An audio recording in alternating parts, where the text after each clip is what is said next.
entonces con el consultorio de salud, estábamos hablando por grupos etarios, llegamos hasta el joven sano, pero después llegamos al adulto sano. Y antes de eso, Marce, antes de que lleguemos al adulto sano, Elisa nos pregunta, tiene una niña de 8 años y últimamente le está sintiendo mal olor en las axilas. La pregunta de ella, ¿está muy niña para ponerle algún tipo de desodorante o puede hacerlo? No, ya puedes hacerlo perfectamente. A partir de que empiece el mal olor, se puede empezar, sobre todo que ahora los niños son muy crueles y puede empezar a tener malos comentarios de los compañeritos que le van a generar más tristezas que lo que le puede generar el uso del desodorante. Es muy temprano, sí, llévala de todas maneras a consultar donde el pediatra, porque hay pubertades que se aceleran y que tampoco son recomendadas. Recuerden que hasta que uno le viene la menstruación es que una mujer genera el mayor crecimiento en estatura. Entonces, si nos viene, mientras más jóvenes nos vengan, pues más bajitas vamos a ser. Entonces, puede venir a partir de los 9 años. Esos cambios hormonales se relacionan también con el cambio de olor de las glándulas sudoríparas, ¿cierto? Entonces ya la niña empieza a oler un poquito más, en fin.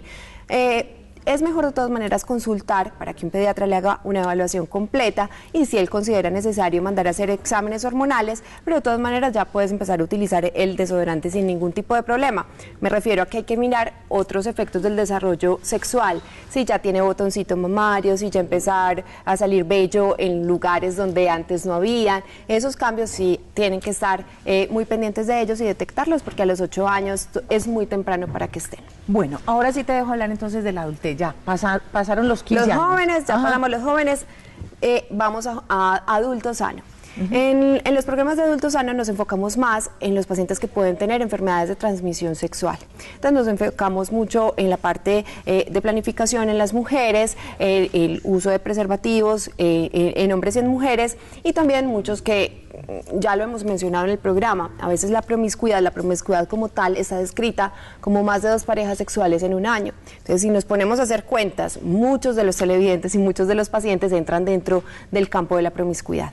Toda persona que sea sexualmente activa, pues entonces tiene que empezar a tener también ciertos cuidados. Además, vamos a encontrar la citología también en la mujer.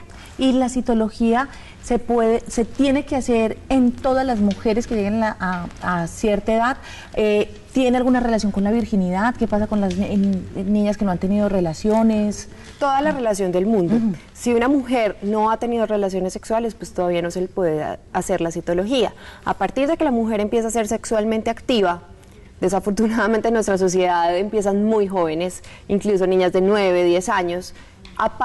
Por eso la citología no tiene una edad específica ni un grupo etario, porque a partir de que la mujer empieza a ser sexualmente activa, entonces debe ir cada año a hacerse la citología. Y la vacuna contra el papiloma, que pues ya hoy en día creo que incluso ya está en el plan obligatorio de salud, ¿es cierto? O si no debería, pero debería que estar. ¿Desde qué edad y hasta qué edad Ojalá antes de que la mujer sea sexualmente activa. Entonces consultarlo con el pediatra, porque incluso pueden ponerla en edades muy tempranas y como te digo, ojalá antes de, porque lo que evita la vacuna es el contagio contra el papiloma. Y como muchas veces... Son 3 dosis. No, son 3 dosis. Son 3 dosis. Exactamente. Y la vacuna es contra esos serotipos, o sea, con el tipo de virus, porque hay muchos tipos de virus de papiloma, pero es específicamente contra los virus que generan cáncer de cuello uterino.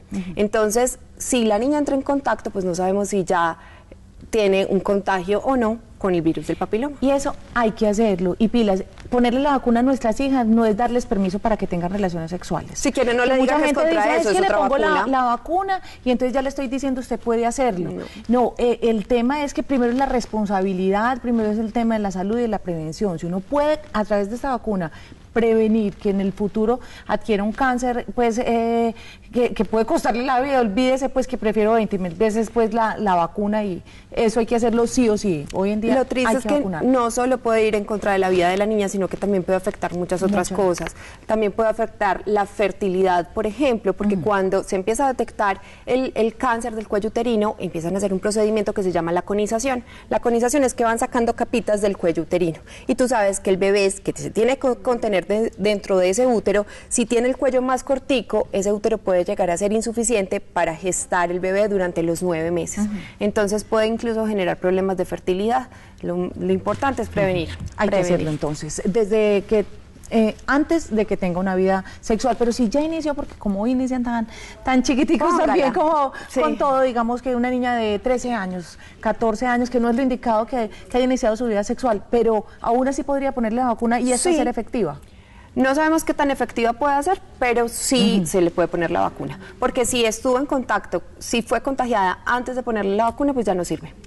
Ya no funciona. Ya no funciona. Ya no funciona, pero es mejor ponérsela que no ponérsela. Bueno, y entonces vuelvo al tema de la citología que decías, cuando ya se tiene una vida sexual activa o a partir de la primera relación sexual, se debe hacer la citología. Cada año. ¿Y qué me ayuda a ver la citología? La citología es un procedimiento supremamente sencillo. Yo sé que a muchas mujeres les da pereza ir por toda la parte del pudor, porque además puede llegar a ser un poco molesto, pero simplemente se mete un espéculo que abre las paredes de la vagina y que permiten ver el cuello del útero, o sea, que es ese último pedacito en el que termina el útero de la mujer. Y con un cepillito se cogen células tanto de la parte interna de ese cuello como de la parte externa. Eso es lo que nos va a permitir ver es la característica de las células de ese cuello, que tienen que tener ciertas características. Después de que hay un contacto con un virus o que hay una inflamación constante y crónica, esas células pueden empezar a cambiar. Entonces la idea de hacer la citología es detectar esos cambios tempranamente, antes de que se conviertan en un cáncer. Ya cuando se convierten en un cáncer, pues hay otras alternativas de tratamiento. Saludos desde México, nos están mandando. Y pues reporta Sintonía Freddy Betancourt, que está muy contento y felicita que hagamos este tipo de secciones en el programa, que estás explicando muy bien, que nos quiere mucho, así que saludes a este país en México que se llama Freddy Betancourt. Un beso para Freddy también. Continuemos, Luchi, ¿qué te parece? Ya con los últimos grupos etarios. Ya vimos el adulto joven, pero ya después empezamos con los del quinquenio. Ya con el adulto, ¿cierto? Entonces resulta que para estos pacientes después de los 50 años, pilas, cada 5 años usted tiene derecho a hacerse todos los exámenes que le voy a mencionar y que son muy importantes. Un examen de sangre completo para mirar si hay anemia, cómo están las defensas, cómo están las plaquetas que son las encargadas de la coagulación de la sangre. Además de eso, un citoquímico de orina que nos permite ver muchísimas cosas, no solo si hay una infección o no, sino también parte de la función de los riñones, ¿cierto? Entonces ahí vamos en 2.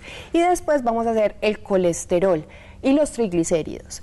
No quiere decir que porque yo sea flaquito y sin cacheticos no tenga el colesterol alto. El colesterol sube de forma familiar. Solo el 25% del colesterol del cuerpo se genera a partir de la ingesta. El resto se produce dentro del cuerpo. Entonces, cuando hay problemas de colesterol familiar, es muy probable que aunque yo sea flaco, haga ejercicio, me alimente bien, pueda tener el colesterol alto. Entonces eso siempre se tiene que hacer. Es normal, yo escucho casos con mucha frecuencia de gente de 20 y pico, 30 años y tienen el colesterol elevado. Es normal que incluso a esas edades tan tempranas se presente el colesterol alto. ¿Y cuál es el riesgo? O sea, ¿qué pasa si uno tiene el colesterol alto, Marce? No es normal, casi siempre se genera, como te digo, por dislipidemias familiares. O sea, cuando mi papá tiene problemas de colesterol, mi mamá tiene problemas de colesterol, pues tengo más probabilidades de generar problemas del colesterol más joven.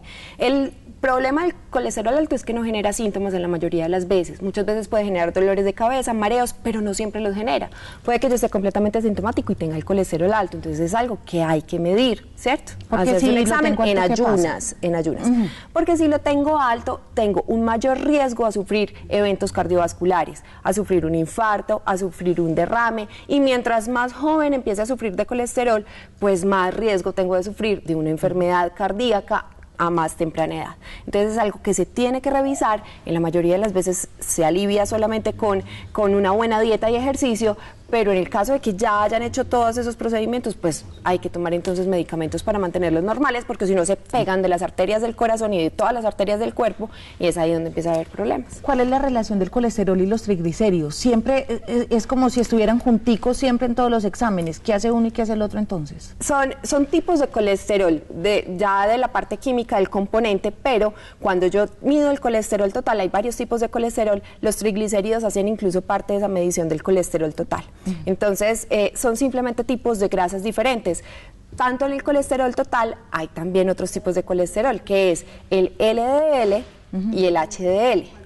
Y el VLDL, que pues, no se mide tantas veces, pero el LDL es el más malo de todos, por decirlo de alguna manera. O sea, ese no puede estar alto. Ese es preferible que no esté alto. En cambio, el HDL es el colesterol bueno. ¿Has escuchado que la gente dice, el del ¿cómo tengo el aguacate, colesterol el del bueno? aceite de oliva. Exactamente. Y ese colesterol, mientras más alto lo tenga, más protección me va a generar a mi corazón y a todos los vasos sanguíneos. Entonces, hay que consumir, eso se sube con varias cosas. Primero con la dieta, el aguacate, los frutos secos, el aceite de oliva, o sea, grasas que no sean saturadas, sino que provengan de fuente vegetal, y con el ejercicio.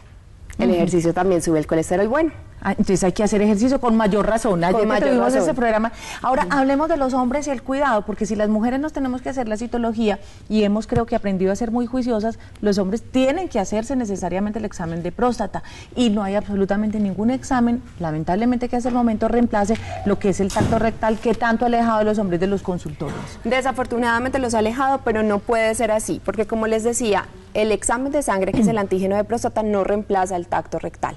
Tienen que ir de la mano, son primos hermanos y tienen que ir junticos.